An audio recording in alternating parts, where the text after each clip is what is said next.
Happy International Women's Day, everyone, and welcome to Future Generations University. Here we believe in the power of people working together to transform communities. We offer a master's degree program in applied community development using the principle of learning while doing. Individuals from around the world apply methods and tools to create sustainable change within their own communities, which serve as their individual classrooms. The master's program guides students to tackle real-world community challenges in areas such as livelihood development, environmental conservation, health, peace building, education, food security, and more. Our unique seed-scale methodology ensures that solutions are not only effective, but also locally driven and sustainable. Today, we are proud to celebrate our alumni, dedicated changemakers who are using what they've learned to uplift their communities, addressing pressing challenges and inspiring others to do the same. This Alumni Success Sharing session is a platform to highlight their incredible work, share valuable insights, and foster connections across our global network. We're excited to have you join us as we learn from one of our outstanding alumni and explore how they have applied education to drive meaningful change worldwide.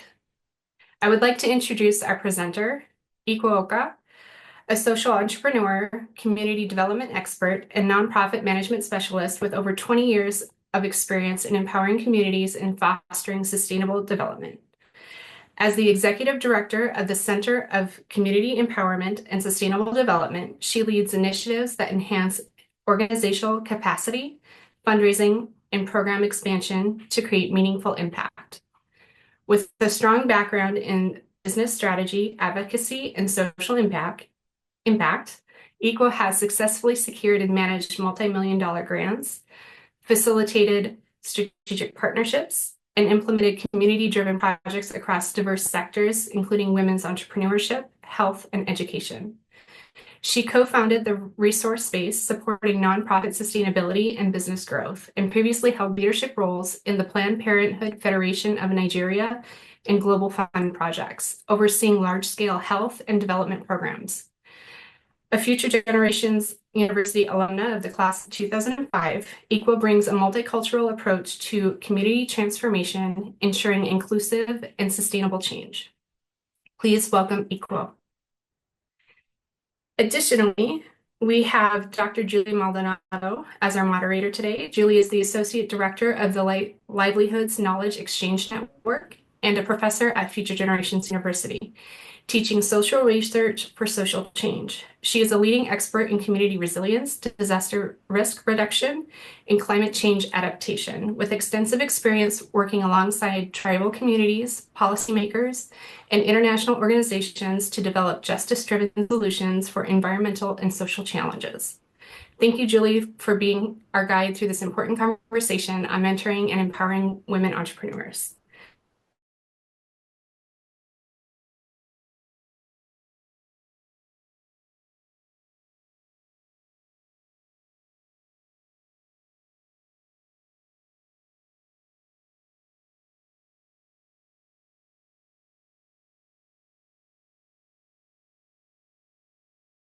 Entrepreneurs.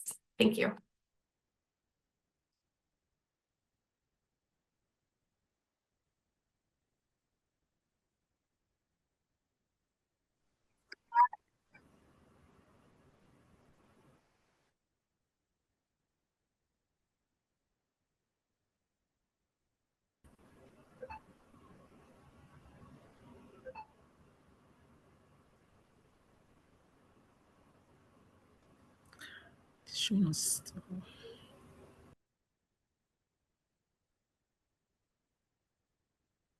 Sorry, Ikwo, could you unmute yourself?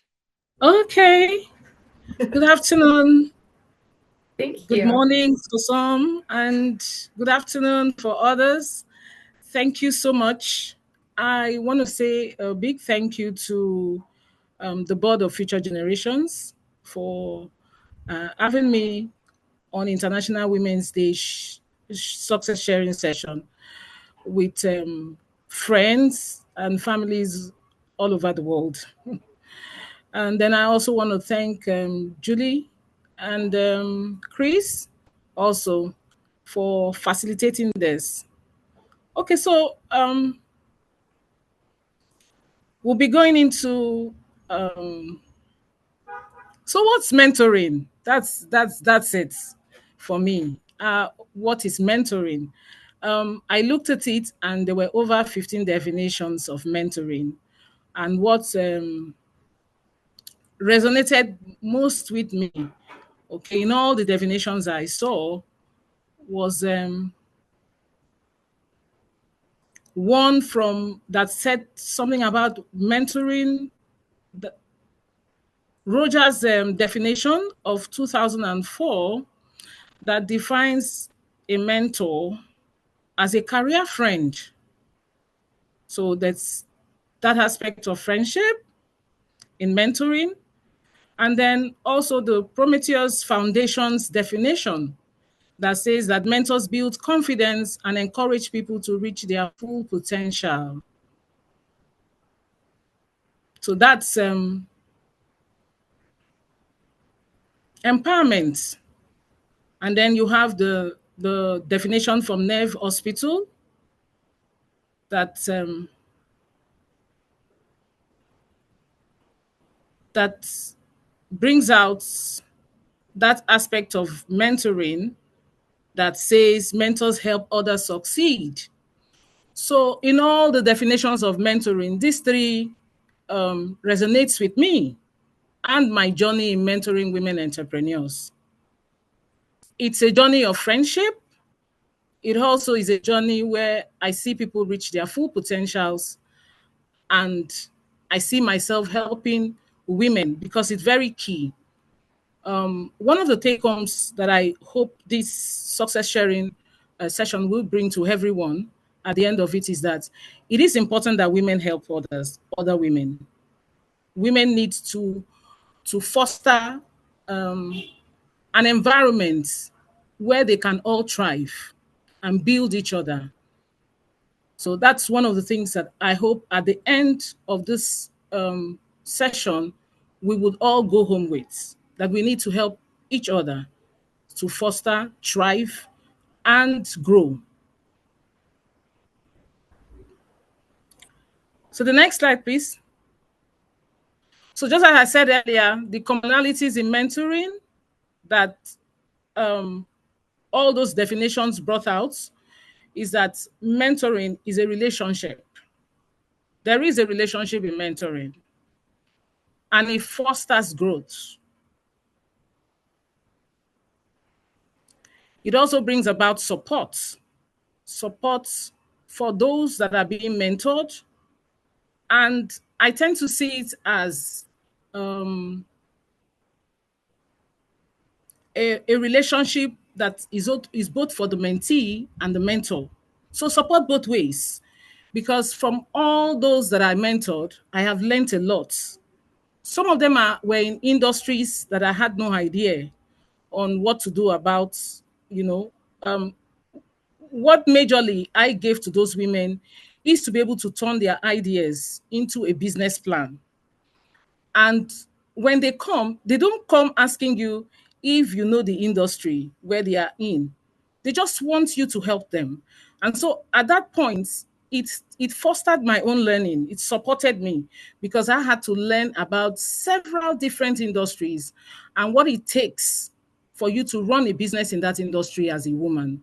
So it's so mentoring is a kind of unidimensional, or should I say two-dimensional kind of relationship where both the mentor and the mentee gain from it. They both gain support from it.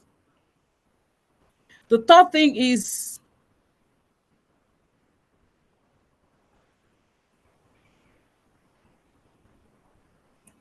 that it fosters and builds confidence. Confidence um,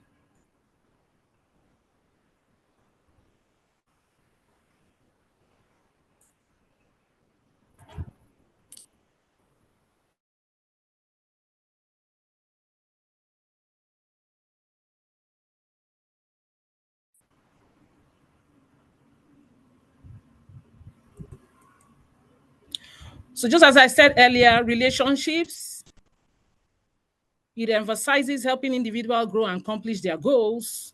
It fosters and brings about and provides professional and career development support, role modeling and psychosocial support. And it's both ways, both for the mentees and the mentors. And then you also have that mentoring relationships are personal and reciprocal. So both mentees and mentors. So you will see all this play out in the case studies that I'll be sharing. You will see how mentoring can be reciprocal, where both the mentee and the mentor now have a long relationship that now makes them to be colleagues at the end of it. So those are some of the things that we'll be bringing out in the case studies, and you would see why women need to help women and why we will need to grow larger networks and ensure that women who face difficulties as entrepreneurs can access mentorship programs, because women do face challenges even as entrepreneurs, and their challenges are a bit unique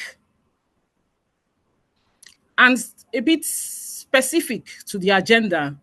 So you have gender stereotypes, you have social biases. I could give you examples on that. For instance, even though there was a time I tried to leverage a loan as a woman, I was still told to bring my spouse. So sometimes women have to face such biases. They need continuous validation from people, from family members, um, uh, m- especially in African society. You have this patriarchal kind of culture where a woman's place is typically to be at home, a homemaker. So when they venture into, and then there are businesses that typically some just believe is for women. And when you step out of such industries, they tell you this is a man's world. And you really, are you sure you'll be able to thrive in such an industry? So there are biases, and women are faced with that as entrepreneurs. And sometimes then they also have this challenge of limited access to business networks and funding. And I'll talk a lot about this because this is where I got my break. Because women had limited access to funding, I had a lot of people. So there was a specific time when I had an opportunity where the government in my country floated a grant challenge, and it was specifically targeted towards women. That's because at that point in time, the finance minister then, who is now the WTO DG, Dr. Okonjo-Iweala, had figured out that if we were to tackle the challenges women are facing in the country, there was a need to have something that is basically customized and programmed to address women. And so I was at that time moving out of my career path. She mentioned that I worked in Planned Parenthood, and that's correct. I was the advocacy manager and global fund director for a period where I was advocating for women's reproductive rights and doing my monitoring visits to the sites where we had hospitals that were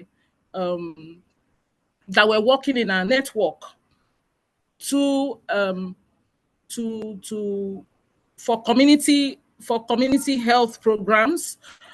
I found out along that route that women had some peculiar challenges that wasn't being addressed, even though what we were looking at was reproductive health. And so you had challenges of women having to struggle to get their products and their services out. You had challenges of middlemen who had the money, and then the women didn't have the money. And so because of that, they had to leverage on unusual kind of relationships just to be able to get their products out there for people to buy. And that left, I kept that in mind. And so when I veered out of the career path of advocating for women's reproductive rights and went into social entrepreneurship, and I found out that at least if I came out with that, uh, if I came out with a skill of being able to write grants over time, I should be able to use this to put together business plans for women. And that's how it all started. And so I was trying to address these aspects where women have limited access to funding. And it's still ongoing. It's something that has to be tackled. The government has to, in most countries, some governments know this, and they are bringing up different programs that can actually address this. So you have those challenges that are personal, as I've said earlier, stereotypes, and then you have business challenges. You also have challenges with male-dominated industries and lack of female role models. And that's where, so you also have the challenge of mentorship. Where do I get one? You know, recently, that was just 2 days ago, I got a call from one of my mentees, and she was, "Where have you been? I've been looking for you." You know, she usually comes in with several other women to access some help with, maybe they want to put in for some kind of grant, or they want to put in an application for something that is women customized for women. And she figured out that if I could just write it down for her, she was sure she was going to get in. But it's a good thing. And she was battling, she's battling cancer. I didn't know that. But the good thing is that at least we have the social media, and she was able to.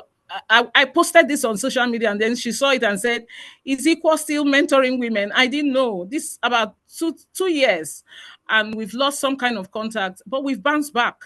And she was quick to send me all those things she needed, some kind of idea on how to put together. So that's a key aspect. So you can imagine she waited 2 years, and she just couldn't get someone who could put her through. So role models are inadequate, and we have to get more women to mentor other women. So some of the key challenges in mentoring women include finding relevant mentors, as I've said earlier on.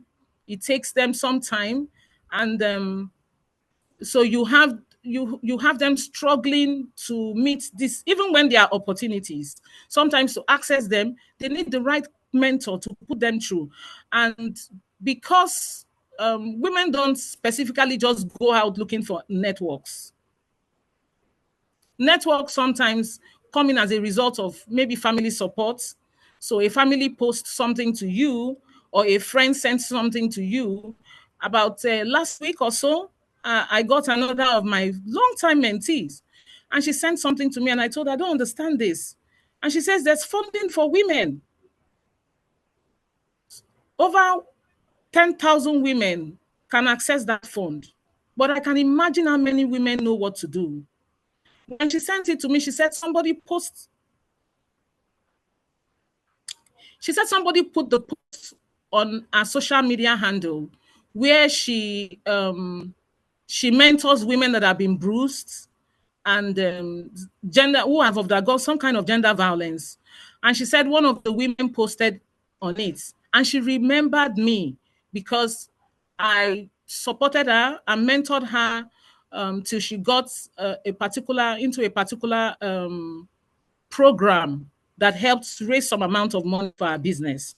So she brought it to me and she said, "Ikwo, I had to look for you. It's been quite a while. You need to put this together for us." And I'm wondering, so that means she's been on it for a while, probably couldn't find a role, someone to do it. So it just tells us some of the key challenges in mentoring women. So finding relevant mentors is really a key issue. Addressing gender bias and stereotyping, I've said that earlier. So it works both ways. It might be a bit It might sound also like a bias, but it's difficult sometimes for male mentors to mentor women. Yeah, because they feel um, business is a level playing ground. It doesn't have male or female, and you should be able to address business with business models. They work whichever way. So male mentors will specifically just go into the nitty gritty of business. They are not looking at it based on the gender aspect of it. But I can tell you this for sure, that when you are talking about business for a woman, you cannot exclude her family. You cannot exclude her children. You cannot exclude her spouse. If she, you can't exclude her family members, her siblings. I recall a lady that I put together a business plan for. She told me someone told her, if gave me a number or gave me my number to her. And when she called, she said, they told me if you put it together for me, I'll get this grant. And I told her it just doesn't always work that way. But I can help. But for a week, I didn't hear from her again. I kept working on it anyway, because that's my own way of working with women. I understand sometimes they are going through a lot, and you just sometimes might not be able to access them. They dump the work at your front door, and they are off, and they will come back maybe a week or two and find out, please, have you done that for me? And so so I kept at it, and then I completed the work and I sent it to her, and I said, where have you been? She said her son has been ill and she's been in the hospital for 2 weeks. So you see, she's not going to get a spouse to stay in the hospital with the son. She's going to be the one staying in the hospital. But that doesn't stop the business running. Our business still has to run. Sometimes they have to pack up their businesses because they have to see to the family. So you can't exclude it. And male mentors may not understand this. So when you are getting mentors for women, most times it's advisable that you get other women. I have I had the opportunity to mentor 5 women recently. That was like last year, September. And it was under the MasterCard Foundation that was being run by a particular institution here in Nigeria, the Enterprise Development Center in Nigeria here. And one of the women that I mentored just lost her spouse. So she was widowed within the program. So you can imagine the trauma. She was going through trauma. So you can imagine her giving her a male mentor. That male mentor will understand really what she's going through. But I understood it. And I had to, from time to time, take an extra time. And she didn't have a phone. And it was supposed to be an e-mentoring session, a virtual mentor. It was using a virtual mentorship model. And she didn't have a phone because she said she was so dependent on the husband. The husband was working with her to build the business. And now he was no more. And she couldn't even put herself together. She had 3 kids that she has to take care of. And no spouse, year over year in Nigeria or most times in Africa, you need to have the income from spouse and the woman to be able to run a family. That's how tough it can be. Now she's alone. And you are telling her that you want to mentor her in a business. That aspect has to be addressed. And so I've kept on, even though the program is over now, I still called her about 3 weeks ago just to find out how she's doing and what else we could do to help her business. So, you see, so some of those things come up. Identifying compatible mentoring style. I've said all this. One, there are different mentoring models, but you must understand how women mentors do well in a mentoring relationship, and you have to adapt it. It's not all that works for all of them. Some do not do well in a group peer mentoring setup. Others need one-to-one. Others, a virtual one may not work for them. They are either don't have the proper phone or the softwares to be able to handle that. So it's important to find a compatible mentoring style. And I've worked with women with different forms. I've adapted it. And the good news is when we get to that particular slide, I will tell you how seed scale has helped in being able to adapt a compatible mentoring style for the women I've worked with. Of course, there's also the importance of roles and support systems.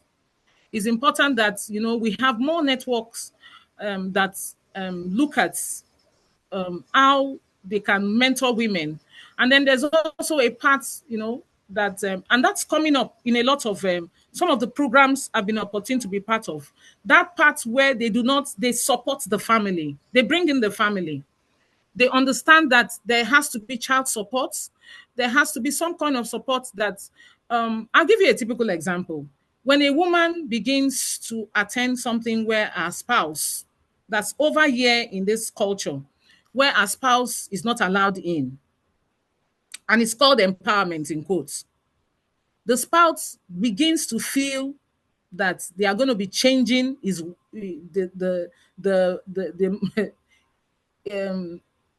they're going to be changing his wife to someone who will be challenging him, and they're going to spoil his household. And so it begins to they become a bit hesitant and do not want their wives to go for such meetings, because they think at the end of it, it may affect the family structure. So it's important that that is put into consideration. And some programs are already doing it. So they look at it and say, okay, maybe you can bring your spouse in this particular session. Your spouse could learn one or two things that could help in your business. And I want to also say it here that some women run in family businesses. So it's not, so the family is either registered by her, but her husband is also a shareholder in the business. So she cannot function by just standing alone. The husband has to be brought, or the spouse has to be brought into what the business is all about. And it's a good thing that so many organizations, entrepreneurship organizations that work with micro and small and medium businesses are beginning to integrate this into their implementation structure, where they can support the family, the aspect of the family for the women, so that the women can be at ease. Some of those programs provide crèche where they can bring their children and keep while the sessions are going on. So this is coming up, and it's beginning to address some of those challenges. I think I've talked about a little bit of solutions. I've moved into solutions while talking about the challenges. So we'll just run through the solutions because I've brought some of the solutions up while I was speaking. So you have mentorship programs specific for women. I've talked about this, that also looks at child support, integrating family and child care into their programs, understanding that the woman cannot separate herself completely from her family. Her family forms part of it. And I have a particular program that is being run by one of my mentees also. And she said she taught the women how to pay their children, because you have some of their children helping them in the business. And in order to bring about a family bonding and support for the business to grow and thrive, she had to teach the women how to pay the children without having actually to give them the money, but that they could save the money for the children. And then when there's a festive period and the need for money, the children can take from their piggy vests, um, from their savings, and pay for those things that they would like to have. And she said this has really improved the way the women now build that aspect of paying for paying for their workforce, because their children happen to be their workforce. So labor costs, they can now actually account for labor costs. So they pay the children informally, in an informal way, and then they account for the labor costs on their cash flow. So she was actually teaching them how to manage business finances. And she was doing that at the same time, showing them how they can integrate this into family and childcare support. So that's it. So you have diverse mentors from different organizations. And it's important that if we have more women coming in from the different sectors, it will be easier to have them do sometimes, most times, I find that a one-to-one mentoring, that's the traditional mentoring, still stands out as the best for women. Yeah. But then you might not be able to, there's just a limited time that you can work with one to one. And so it's a good thing that more of those other models are coming in, the virtual models, the peer-to-peer, the group mentoring are coming in. But then it still boils down to making sure that those you are mentoring, you address their problems and you address it holistically, bringing in the family aspect of it, childcare support, and ensuring that the woman gets the best in all. So there's also the aspect of train the trainer for mentors. Mentors need to be trained to understand this aspect, some of these aspects. I know there's a training going on from time to time about inclusivity, where you particularly pay attention to women, and that's a good thing. The entrepreneurship network is beginning to recognize that, and they are bringing in trainings that talk about inclusivity for women entrepreneurs. How do you go out of your way to ensure that women entrepreneurs are inclusive, are included in your programming, are included in your implementation, so that it could strengthen their businesses and help them thrive. So this is coming up also, and we are seeing more and more organizations doing this, and that's a good one. So you also have the need to foster community support and sharing. Just as I said earlier, a woman can't fully remove herself from her family, so she needs those validation from time to time. But it's also good where you these solutions help at the end of it to improve and foster community sharing. So let's move to the next slide, please. The next slide, please.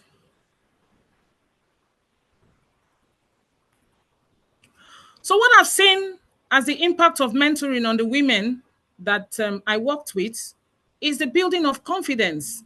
There's a particular lady, after she got the grant, she said, my husband, I told him, I said, my husband, you had better treat me well. I'm now a millionaire. That was a very nice a, a testimonial. That was a nice testimonial. And I could see that she became confident. She became confident that she could run the business. I had another one that by the time I put together a business plan, she said, wow, I can do this. I can do this. I didn't know it was this easy. So you see, these things mentoring builds confidence. And I've had a lot of testimonials where the women became very confident and are still running their businesses till today. So strategic business development, you have business thriving as a result of that, showing growth, and because you have put them through the nitty-gritty of what it takes to run a business. And you've shown them examples, and they also have, they learn business models that they can use. There's an iteration where on and on they practice, they come back, they learn, and then they see they see structural growth in their businesses, strategic ones, which they can pinpoint and attribute to their mentoring experiences. So there's also networking opportunities. Yeah, most of the women I know today are from networks, different networks. The networks, in my own case, is more of a faith-based network, because the women found out that they could tell each other in their churches that there's this lady that, in fact, there's a particular one of my case studies here. She came into my office and she said she was told in her church by someone that if you can get this lady to sit down and put your business together, then you are sure you will get this grant? And when she came in, I said, it just doesn't work that way. So I put her through. And today, she's actually, we have a kind of colleague, long-term relationship that I tend to call her my boss now because she's gone really far with her business. So the networking opportunities also bring the kind of impact that you have when you mentor women. So many of them now are exposed to different networks, and they are confident of the part they play in those networks. And for some of them who didn't want to be part of group networking at the beginning, they now see the importance of it, and it has come as a result of mentoring, and they are part of larger networks of women entrepreneurs. And of course, I've also talked about skill development. Yes, it builds skills over time and emotional support. So next slide, please. So some of the key areas that can lead to successful outcomes: increased revenue and business growth. So I've seen that in all the men, not quite all. Some of them had challenges and left the businesses. Okay, but I can say that it 70 to 85%, 70 to 85% of them are still in their businesses, and it gives me so much joy. And from time to time I call, and from time to time you miss each other, and 2 years after you have people like Bookie coming back and telling me, where have you been for 2 years? But she's still on. I asked her, how is your pharmacy doing? And she says the pharmacy is there. And I asked her, what else are you doing? And she's added some more businesses. She's added some more businesses that evolve around our pharmacy to grow it. So our pharmacy is still functioning after how many years? 10 years now we've been in this relationship, and I've seen our growth. And even 2 years after we've not met each other, she still said those businesses are up till now. And that's because of the mentoring, mentor-mentee kind of relationship we had, and the skills she built along the way. And all those things have culminated into increased revenue and business growth for her. Developing strategic business plans with expert guidance, that is basically one of the key areas where I specialize in. And I've seen that it has really led to successful product launching for others. I will be showcasing one of my case studies here, is how that led to us successfully launching more products that has also increased our business revenue. And then you also have expanding networks for funding, mentorship, and growth. Now there's more. We for those women around that have mentored over time, they understand what networks are all about. They find the funding. I've given an example of one that we lost communication with for almost a year plus, and she's come back with an opportunity for funding. And she's told me, I'm just waiting for you, and I have these women waiting for you. As soon I told her that she should give me some time, that I also want to apply for it and see what is required. Once I get the requirements, I'll be back. And so you can imagine the number of women she reaches out to. They are going to have that opportunity for funding too as well. So those are some of the key areas that key successful outcomes that I have seen that resulted from mentoring. You have enhanced leadership capabilities. A lot of them are leaders in their own rights, in their own industries, and that's a good one. Next, please. So I go to my case study. This is a very interesting one. You can see her there in the picture. Her name is Janet Ogba, and she's the founder of Live for Joy Preschool. Okay, so we had this You Win Business grant in 2012.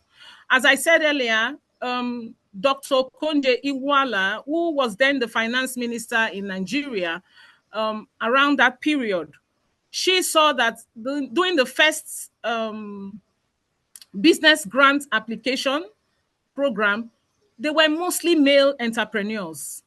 Very few women put in, if there were any at all. And she decided that she had to intentionally create one that could include females. So that's the inclusivity that we talk about. And she went ahead and ran you in two. That was when I just resigned from my job with Planned Parenthood Federation, and I really didn't know what I was going to do. So it was a new path for me. And I started with Janet Ogba. I looked at her business and I said she could do with more funding because she needed a boss, a school boss. A school boss would help her bring in more children and give a facelift to our operations. And so I decided to tackle it. This was my first business plan. And that's why I'm showcasing her. My very first business plan. I had to bring in all the skills I learned in grant writing to be able to put this together, this business plan. And she didn't believe in it. She said anything in the government, I don't believe in it. They're just going to take your idea and they will never come back to you. I told her, let's give it a try. I put in for it, and then she got called up. I had to virtually walk her into the training venue because she still said, I don't have the time. How am I going to sit down 2 full days to take a training? I told her this is a prerequisite to your loan and you must go. So we virtually went there together. We sat all through the training for 2 days. And then the final list came out. And she was among those people that were given the full grant sum of 10 million. And so she was able to get a bus. And today our school has over 30 staff members.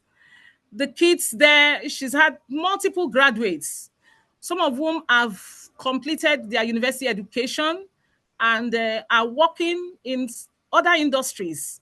So you've seen what mentoring can bring about in a period of 10, 15, 20 years. So that's it. So it demonstrates how mentorship can transform small businesses into thriving institutions. That Live for Joy is still thriving. It has grown into a primary school, even though the primary school doesn't bear Live for Joy, but it's grown into a primary school today. Okay, so these are pictures of our school. I go from time to time. These are pictures. Thank you so much, Chris, for this. These are pictures. I think this must be this is the preschool. Okay, you can see the children. And yes, they really encourage a lot of experimentation. They facilitate and work with, that's Mrs. Ogba, teaching them how to plant. She's wonderful with kids. And she's trying to get into another industry that puts together video games, trainings. That's her. She's a art and culture communication graduate. So she brings in arts and culture from time to time just to get the children learning. So that's their sport and game.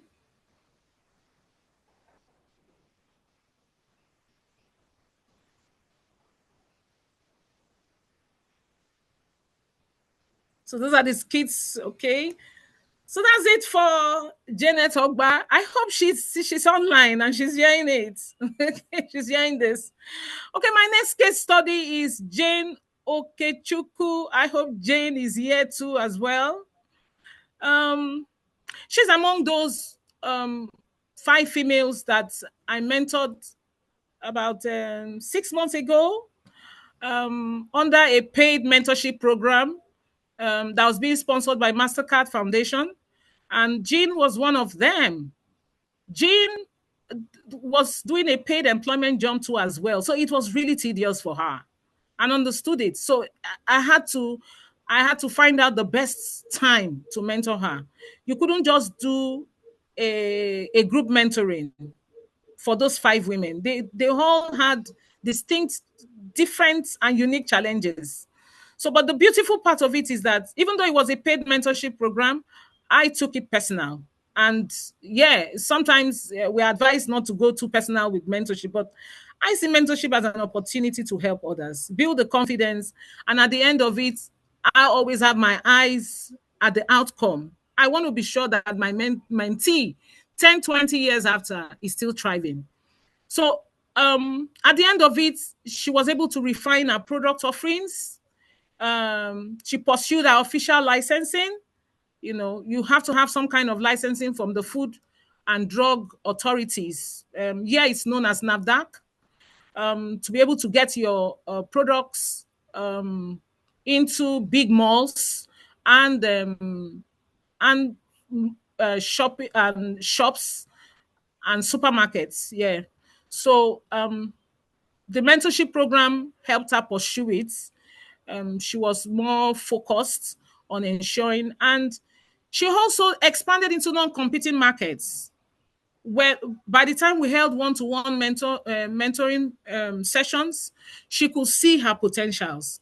That she has to go beyond. What she was doing then was the kind of demand. Then she would supply. Only she was only manufacturing her products for based on demand. She was not looking at expanding beyond that. But by the time we had this mentoring time together, she saw that she could expand, she could produce more, and then get into non-competing markets and ensure that our product brand um, is is um, is found in those places where people actually go to for. So you had beauty salons. You had both, because our product was for both male and females, so she could expand into those other non-competing markets. So this is really an example of a structured mentorship that accelerates business formalization and market expansion. I'm still on with Jean. I hope Jean is on this call, because sometimes she mixes up the time, and sometimes she can be very busy. But I do hope she's here. So the next case study 3, and that's the final one for this, is Adebisi Adeko. She's the lady who walked in and said she got my name from my church group. And she said if I could put together this grant for her, she would win the 5,000 grant of Tony Elumelu Foundation business program. She got the grant. We got the grant together. Yeah, she did. And from then on, one of the things I told her when I was putting that together was, I see her being a big manufacturer of jewelries, a big manufacturer. So I still tell her from time to time, you haven't gotten it completely. I still want to see you manufacture in large amounts and see your jewelry in shops in UK, see your jewelry in shops in America, see your jewelry in Canada. So she's taking that part of a manufacturer. But the good news is that she's expanded into two high streets, and that's actually and she has learned to even attract investors more than myself. She's very good at attracting investors, and sometimes I go back to her and ask her, so how did you do this? Because she told me that she got a particular amount of funding in 2 weeks to be able to get a shop space in one of the highbrow areas in Lagos. And that was really impressive. In 2 weeks, she was able to get such huge amount to set up a shop outlet in a place that I know that the rents are really high. So that showcases the power of long-term mentor-mentee relationships. I would always go for Bera Haven's jewelry, and I hope she's on the call, because I know she's having some kind of exhibition also in celebration of the International Women's Day. So that's it for my case studies. I have a lot, but this is a program that we can only stay for so long. So in applying SIT-scale mentorship to my success, I've always looked at mentoring from the SIT-scale approach of growing from success. You start from somewhere. Most of the women already have an idea. We start from there. And then we grow on their existing strengths.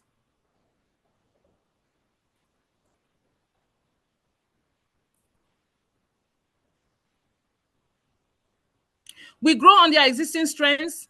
And then, of course, we have the three-way partnership, and we work on evidence-based kind of, we work on evidences. So we look at facts, we look at evidence, the real business challenges to guide mentorship. And we also focus on behavioral change. We encourage continuous improvements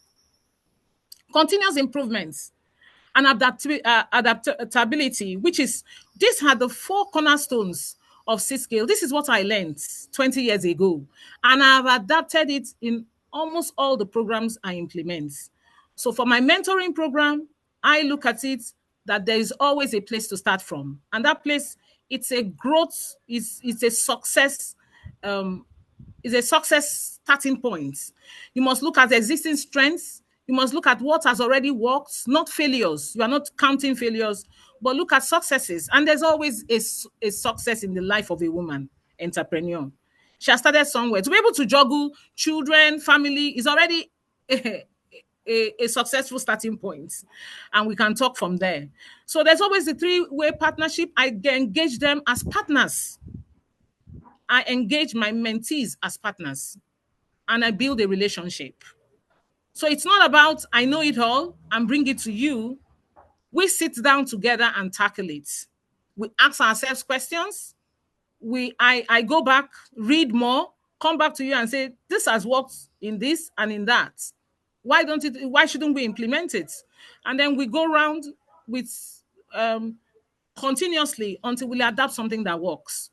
So there's also to decide, we use real business challenges to guide our mentorship. Case studies. We looked at business case studies and we come up with it and we say, if this could work for this, can we apply it? Business models. I sometimes give them a business model canvas and tell them, you know what, go fill it. Recently, I had my niece come to me. She wanted to run a business. I said, you know what? Go fill out this business canvas and then come back to me. Let's know what value you are going to be giving and what value you are going to be receiving. That's where a business starts from. And so from there, she's been able to look at it and say, Auntie Ikwo, I don't think this business is bringing so much value as I thought. So I told her, go back and think through your business. So we use real evidence. We use facts. We look at it, the business models. Is this business model, is it okay? Are you running a subscription model? Can it work? You know, and that has come as a result of what I gained in seed scale theory, and I apply it also in my mentorship success. We focus on behavioral change. We want to see changes in behavior. We want to encourage continuous improvement and adaptability. So that has been it, and that's the plus that I have. Some people wonder, how do you do it? So I tell them that I have always looked at seed scale as something that I can adapt in all my programs, and I adapt it also in my mentoring program. So final thoughts are moving forward.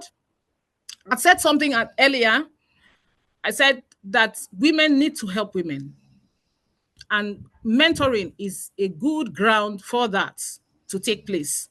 Mentorship drives lasting impact by equipping women with entrepreneurial tools for growth.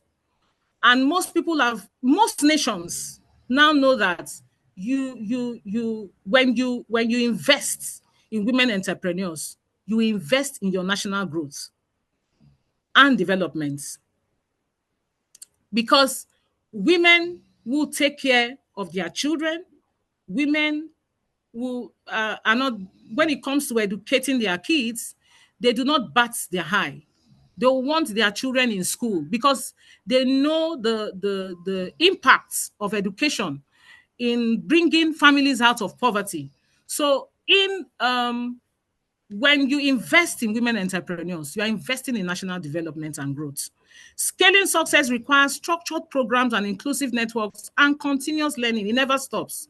For a woman entrepreneur, it never stops.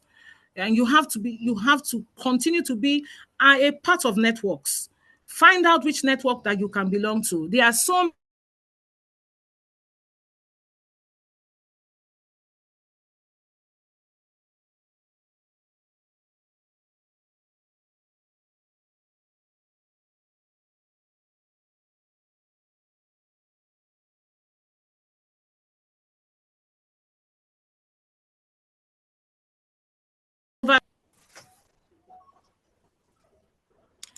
Am I still up? You're still here. You're still here. I'm back.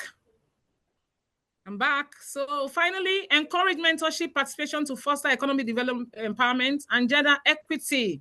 There has to be a closing of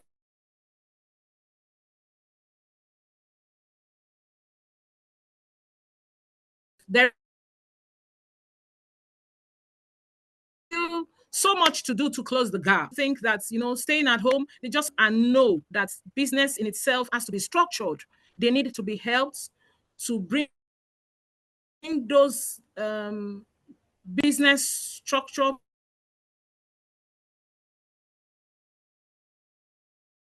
into their work. They are in that business to ensure their family thrives. A woman wants to see her child supported and wants to see her family grow. And she wants to see an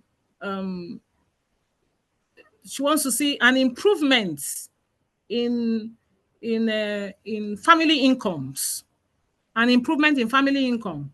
So that's the bottom line for women, and that's why it's important that women help women to thrive and to get to that point. There's a lot that still remains to be done, but I think we are making a lot more progress than it was 2 years, 10 years, 5 years ago. So that's a good one. And more programs are coming up, and they have this and they're intentionally looking at it. So I'll stop here. Thank you so much for your time, for listening.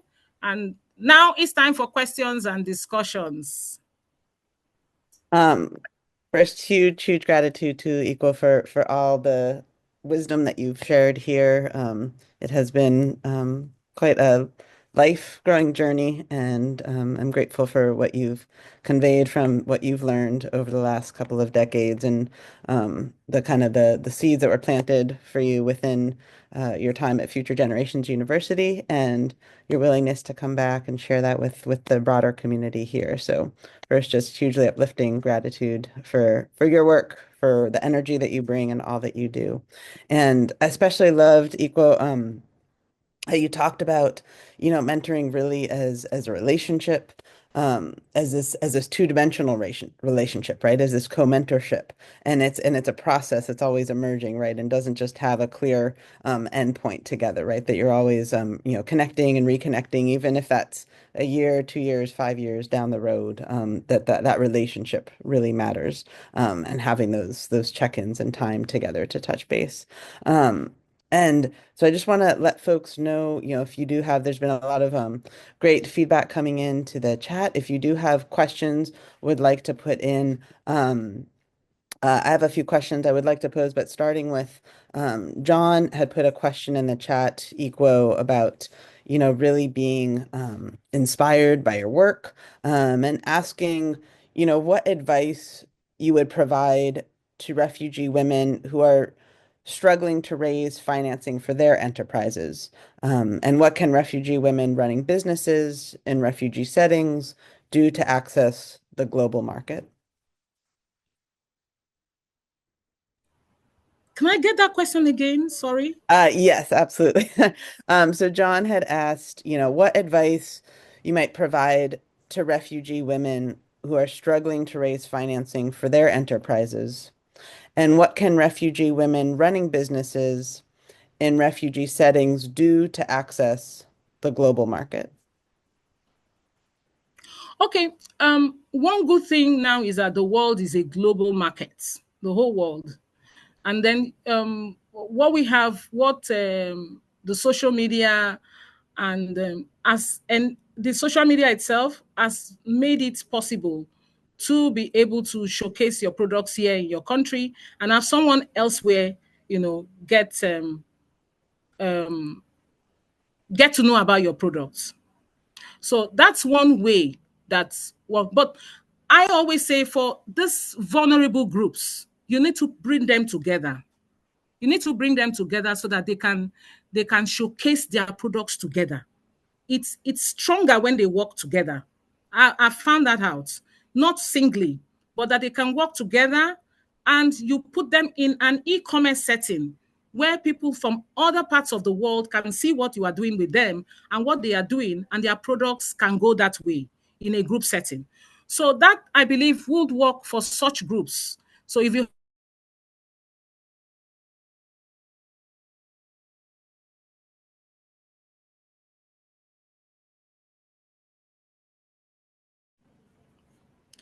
Okay, I'm back. Am I being heard? Yeah, we can hear you great now. Okay, so that will work for this set of vulnerable groups if you can bring them together and structure them, no matter what they do differently. But you have a global market space and e-commerce setting where their products are displayed, and they can leverage that to send their products all over the world. That will really help.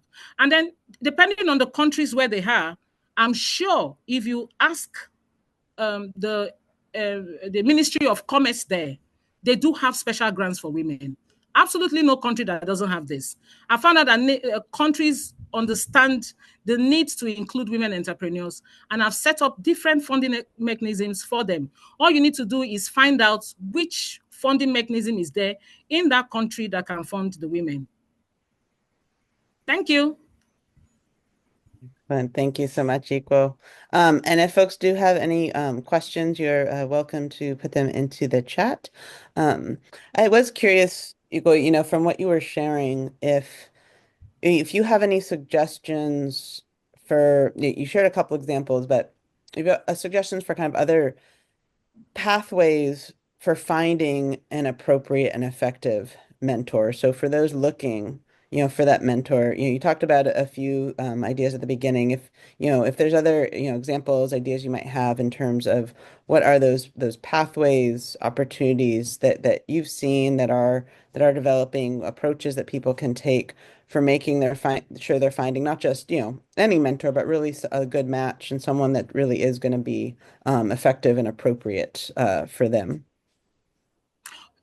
As I said earlier, Julie, you can actually the IT space or the social network space that we have now makes it a lot easier. You can actually type in and find networks, different mentoring groups. I will give you an example. Just post-COVID, I had this challenge of my business was just coming out of COVID, and I was really a bit confused. What was I going to do? Because it was really impacted on. And I went looking for a mentor on Mercy Corps. Mercy Corps runs some kind of micro mentor group or network. And I typed in, and I got someone from Washington, D.C., and he was a male mentor. And we talked. He was surprised I could speak English. He thought he was going to find it very difficult. But I asked him some questions, and he just told me. He said, Ikwo, go to your cash cow and work on it. That's what, don't diversify right now. Work on what is working, because you need that strength. COVID has impacted a lot of businesses negatively. But if you still have some kind of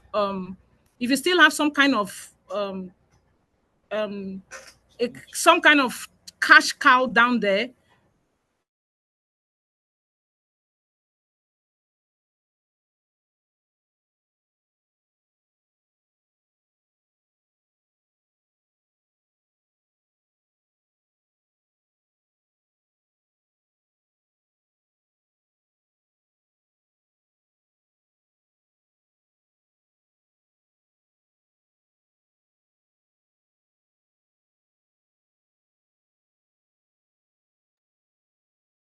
Um, Also, while we're waiting for Ikwo to reconnect, just to let everyone know, if you would like to be able to, we have the chat, but if you would like to be able to speak at all, be able to unmute, please, if you can use the raise hand function, which is should be on the bottom of your screen.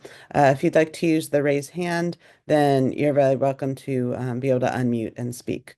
So we'll give Ikwo another, moment here to connect back up. But if you would like to be able to share outside of the chat and actually raise up any comments, reflections, questions, please do so. Yeah, Ikwa is going to be right back with us. She's having some issues. She's going to have to connect from her phone, but just give her a moment.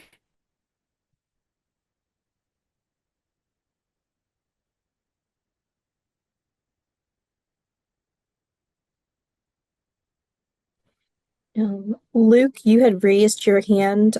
You now have the ability to go ahead and speak.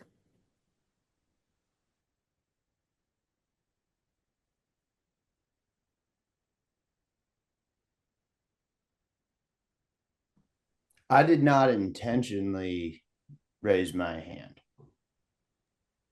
Oh, okay.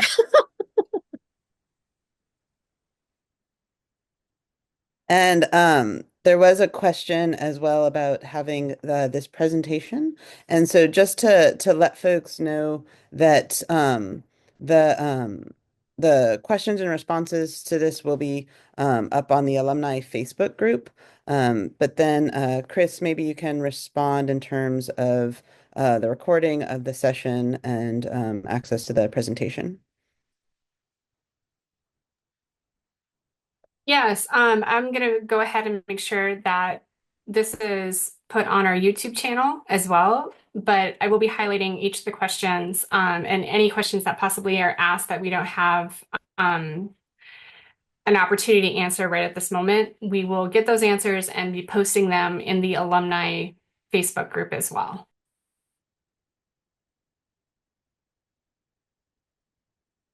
Excellent. Thanks so much, Chris.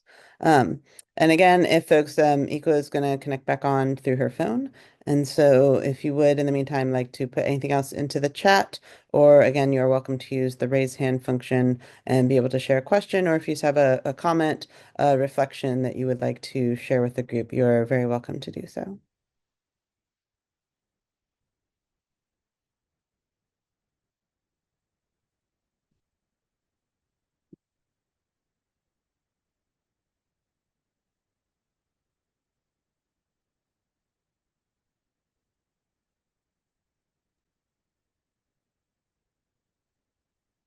I was just gonna say, Equal will be right back with us. She had to switch from her computer to her phone, and so she's coming back.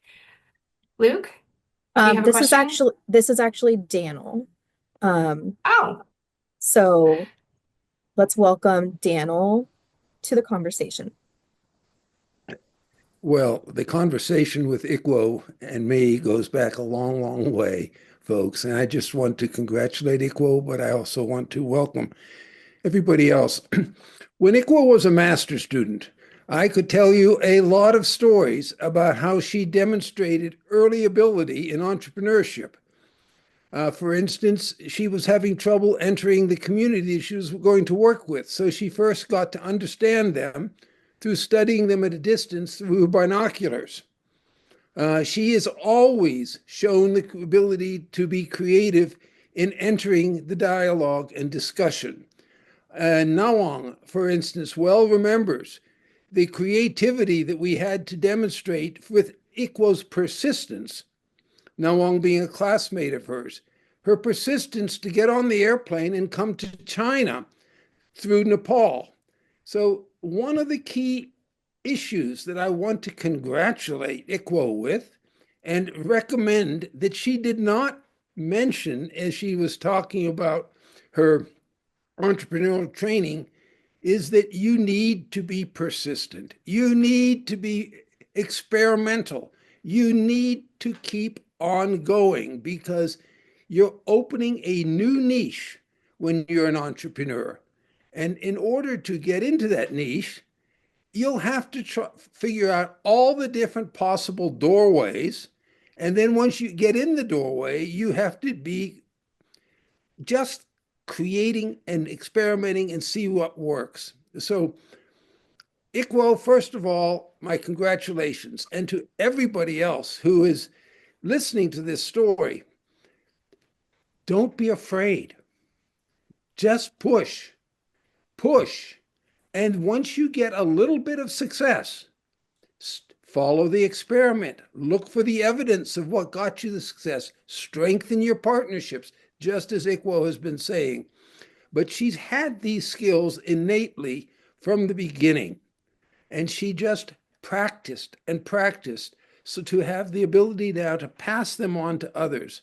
So congratulations. And I'm just so excited to see this sharing that's now happening worldwide from what began in a suburb of Lagos 2 decades ago. Thank you. Thank you so much. Thank you, Daniel. It's good to hear your voice. Thank you. I think I missed some points. I had to change my device. So No worries. I Yeah, missed Ikwo, was there more you wanted to some share? points, but I'm glad I came in just when Daniel was sharing. Ikwo, was there more that you wanted to share from the previous question, or we do have other questions, comments we can go into? Yeah, we can go in, but I was talking about how women could get mentoring, the right kind of mentors, and I gave the example of just going online and searching for a mentoring program that was being done by Mercy Corps, and then I found a right mentor, and he gave me just the right direction, and I applied it to my business, and I got it working. At that point in time, he just simply told me just something he also knew and had worked at. He told me, don't try anything new right now. COVID has impacted negatively on a lot of businesses. So if you have an income stream still working, keep at it.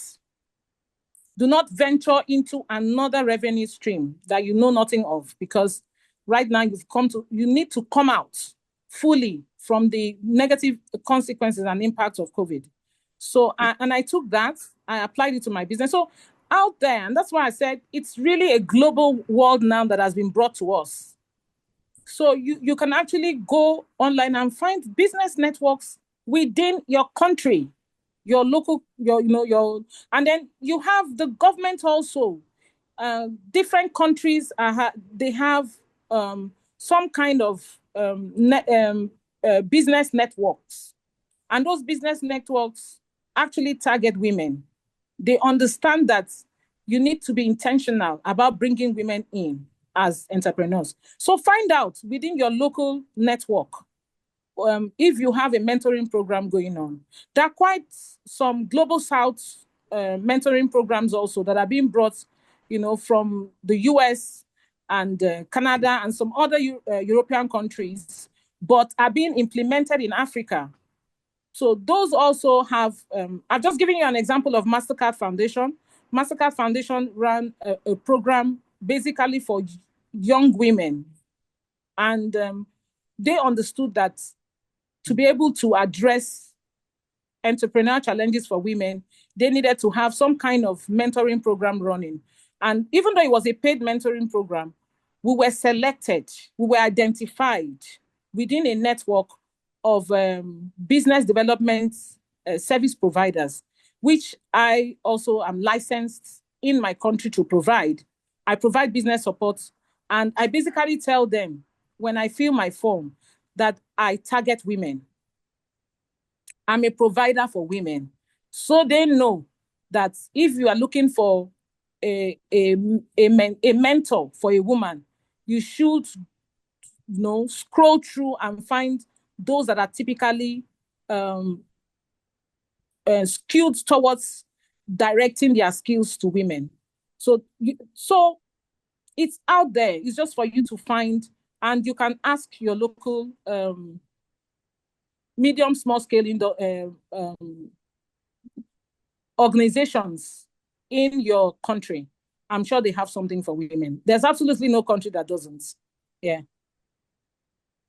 Thank you so much for that. And we do have a question from Luke about, how did you help? Are there more questions? Yeah, I'd like to also get feedback. Ikwo, can you hear okay?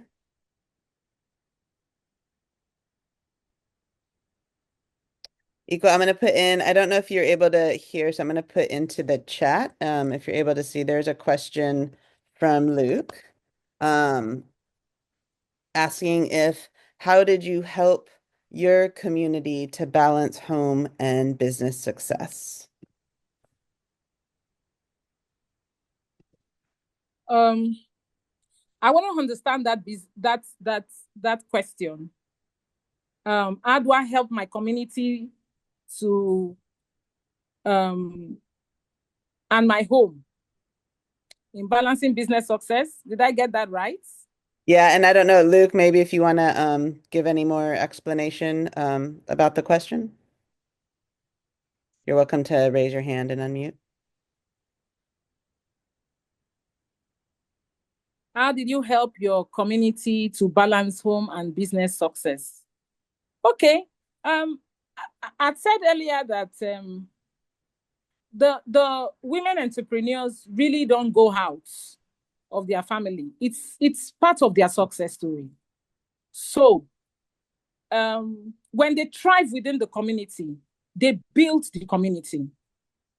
So you have women entrepreneurs coming together to do some kind of community building in their communities. I'll give a typical example. There's a particular community here in Lagos, Nigeria. And many people tend to take a lot of things there. I even use them as an example doing my project work with seed scale. So it was the community I used. But this time around, I have a particular mentee whose organization is working with them to strengthen them and enable them their businesses thrive. They are basically a fishing community, and the women sell the products. The men are fishermen, that's their husbands, their spouses are fishermen. The women smoke the fish, they process it, they process the fish, and they take it to the markets. Now, in taking it to the market, they take it with their children.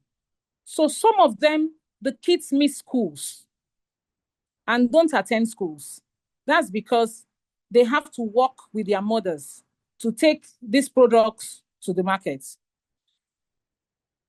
When this particular organization, whose founder I mentored, went into the community, she made them realize that to build their community, they needed their children to have some kind of education, formal education. And they taught them how that can be approached in a win-win situation where their businesses will also thrive and their children's future will be secured. So that in itself has helped the community because now the children go to school. That has not in any way stopped the business.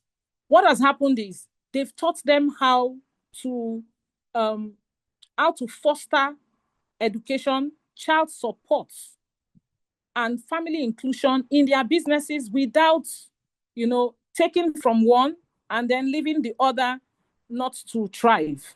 So they are able to manage the three. So the children come back from school and still join the mothers in the business.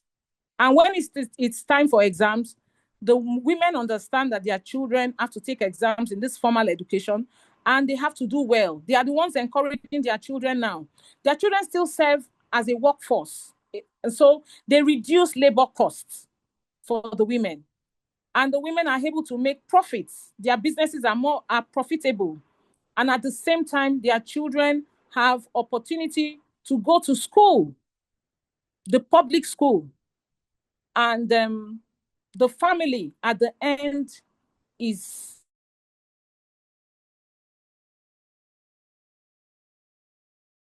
that is one typical example that I've seen on how mentoring has helped both the family.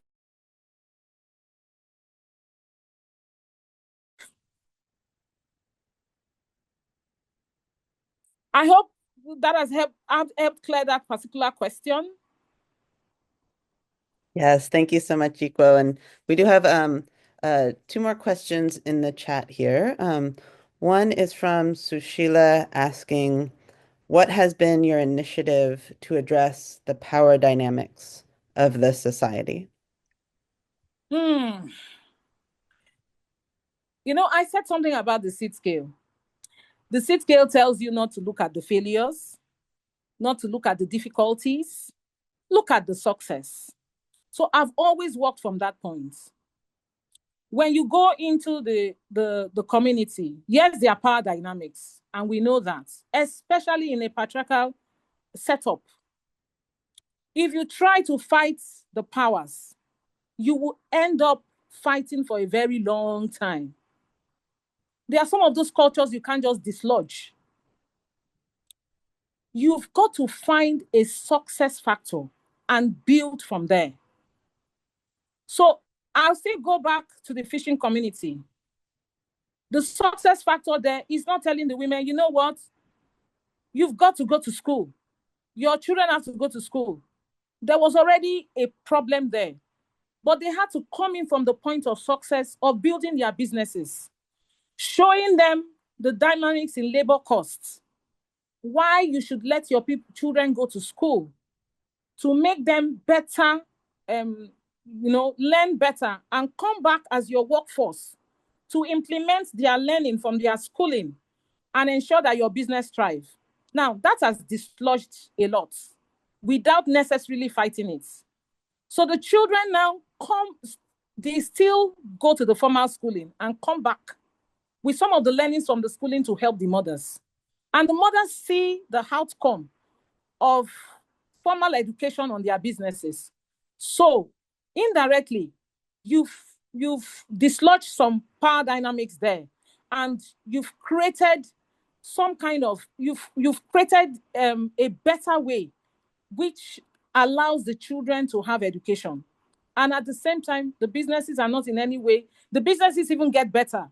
And the family is also enjoying it. So when you go into trying to dislodge power dynamics with we need to, advocate and ensure that this is removed. There was something we learned in seed scale, and that has to do with the part of storytelling and the community mapping and the community sitting together to answer their questions, finding solutions to their problems. Now, it's important. That is what I use. In any kind of implementation, I look at that. One of the jokes we used to crack then, we used to tell then, was this joke of consultants who go in and tell people what they already know.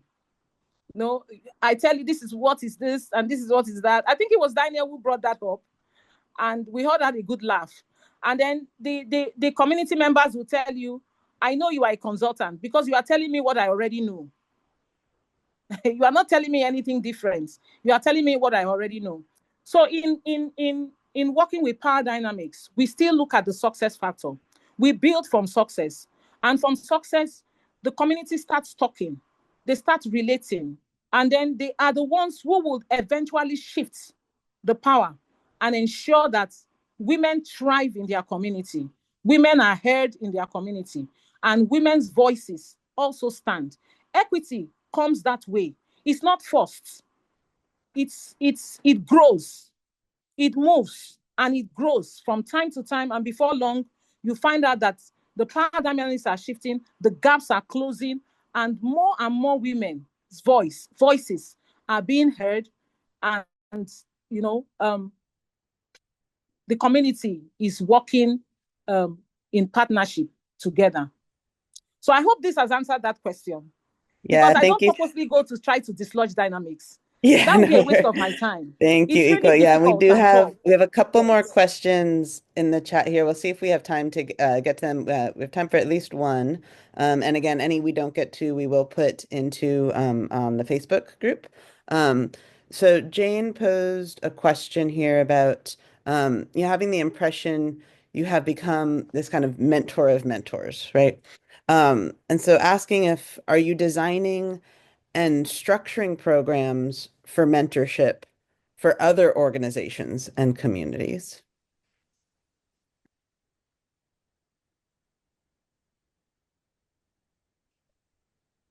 To answer that question, my mentees are my strengths. they continue with my work. And over the years, I really didn't want to showcase so many of them. I have a lot of mentees who through what we've learned together and our journey, have been able to replicate some of this approach in their organizations. So that's why I said it's important that women help each other. The help grows, it helps us grow, and we keep growing, we keep expanding, because one learns and takes it to another, and another takes it to another. We learn faster and grow faster when we work together. So while I'm not really putting down, I'm not saying that, okay, I have an organization that is just purely on mentoring. It's something I plan to do, because I know the challenges with actually finding compatible mentors. But for now, I work with the mentees. The mentees go around, and they also implement what they have learned doing our relationships in their organizations. And that way we are growing. So I hope that answers that question. I haven't really put down, my organization is not only just on mentoring.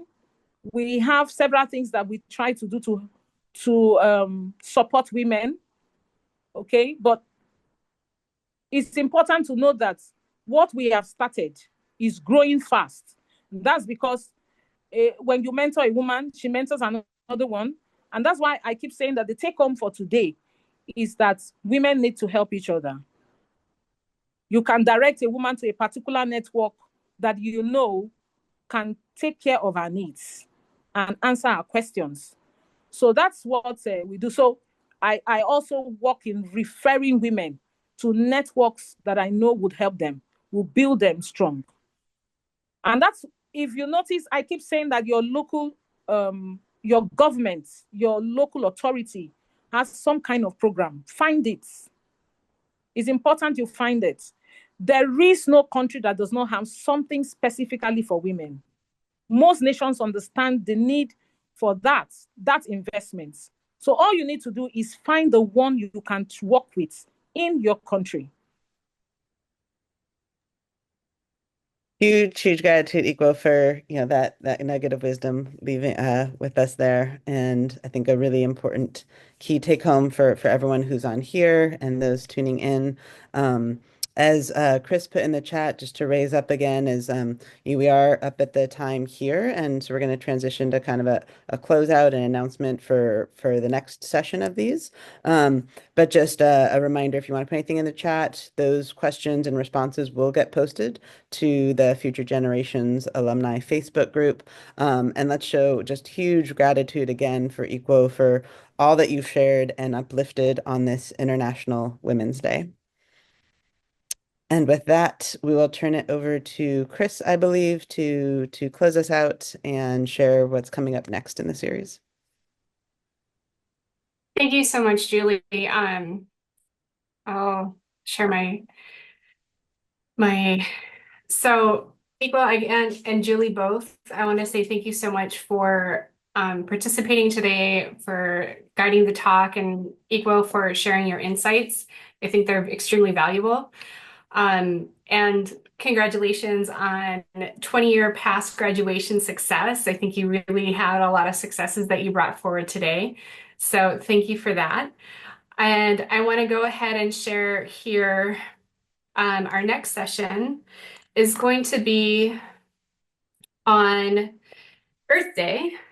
And Basmela, who is from the class of 2013, will be sharing successes of how you don't necessarily think how humanitarian aid is actually climate action. So I want to just encourage you to join us on April 22nd for that. And thank you everyone for joining us. Make sure if you had any lingering questions that you put it in the chat, and so that we capture all of those so we can get our answers to you on the Facebook group. So thank you once again, and I hope you all have a lovely, wonderful International Women's Day. Thank you, Ikwo. Thank you, Julie, and thank you, Lindsay, so much for helping us out today.